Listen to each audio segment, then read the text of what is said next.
ስለ ቢራቢሮዎች የማታውቋቸው 10 አስገራሚ እውነታዎች። አንደኛ፣ ቢራቢሮዎች የሚቀምሱት በእግራቸው ነው። የመቅመሻ ህዋሳቶቻቸው በእግራቸው ላይ ይገኛሉ። ይህም አንድ ቅጠል እንቁላል ለመጣል ተስማሚ መሆኑን በላዩ ላይ በመቆም ብቻ እንዲያውቁ ያስችላቸዋል። ሁለተኛ፣ እኛ ማየት የማንችላቸውን ቀለማት ያያሉ። ቢራቢሮዎች ለሰው አይን የማይታየውን አልትራቫዮሌት ብርሃን ማየት ይችላሉ። ይህም የአበባ ማርንና የትዳር አጋራቸውን ለማግኘት ይረዳቸዋል። ሶስተኛ፣ የተሟላ የህይወት ዑደት ለውጥ ወይም ሜታሞርፎሲስ አላቸው። አንዲት ቢራቢሮ ህይወቷ የምትጀምረው ከእንቁላል ነው። ከዚያም ወደ አባ ጨጓሬነት ትለወጣለች። ቀጥሎም በሙሽሪነት ታልፋለች።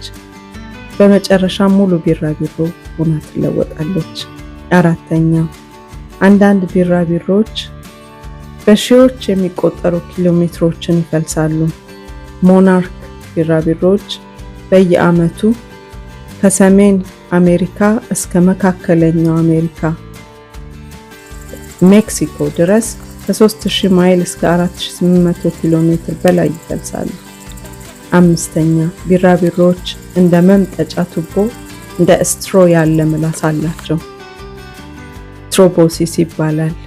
አብዛኛውን ጊዜ ተጠቅልሎ የሚቀመጥ ሲሆን ከአበባ ላይ ማር ለመምጠጥ ሲሉ ይዘረጉታል። ስድስተኛ፣ አስፈላጊ የአበባ አዳቃዮች ደግሞ ናቸው። ምንም እንኳን እንደ ንቦች ዝነኛ ባይሆኑም ቢራቢሮዎች ብዙ አይነት አበቦችን በማዳቀል ወይም ፖሊኔሽን በማድረግ ቁልፍ ሚና አላቸው። ሰባተኛ፣ ለመደበቅ ካሞፍላዥ ወይም ማስመሰልን ይጠቀማሉ። አንዳንድ ቢራቢሮዎች ከአጥቂዎቻቸው ለመከላከልና ለመደበቅ ራሳቸውን የቅጠል ወይም የጉጉት አይን አስመስለው ይታያሉ። ስምንተኛ፣ ሲበርዳቸው መብረር አይችሉም። ቢራቢሮዎች ደመ ቀዝቃዛ ኮልድ ብለድድ በመሆናቸው ምክንያት በአግባቡ ለመብረር ክንፎቻቸው በፀሐይ ብርሃን መሞቅ አለበት። ዘጠነኛ፣ ጥምር አይን አላቸው። እነዚህ አይኖች በሺዎች የሚቆጠሩ ጥቃቅን ሌንሶች የተዋቀሩ በመሆናቸው እጅግ ሰፊ የሆነ እይታ አድማስ እንዲኖራቸው ያደርጋቸዋል። አስረኛ፣ ከ17000 በላይ የቢራቢሮ ዝርያዎች አሉ። ከአንታርክቲካ በስተቀር ሁሉም አህጉራት የሚገኙ ሲሆን ቢራቢሮዎች እጅግ በጣም የተለያየ አይነት ውብ ቀለማት አሏቸው።